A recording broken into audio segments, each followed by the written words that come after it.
Smart Singh छो तो किताबां पढ़ो। डब्बी भरे फिरा भीम जमा काली लेके घुमा सरे आम शहर में दुनाली लेके चक्या पूरा जिम्मा वैरिया की फ्यूनरल का खुद पहुंचा करा कफनों पर राली लेके।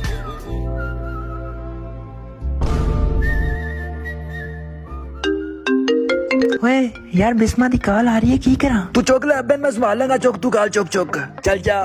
हेलो हाय वसीम, मैं रिमशा बात कर रही हूँ। आज मौसम कितना हसीन है, आज घर पे भी कोई नहीं है तो आ जाओ ना। ओए होए आइडिया। अब्बा जी जरूरी किताबां लेनियां, ले आइए।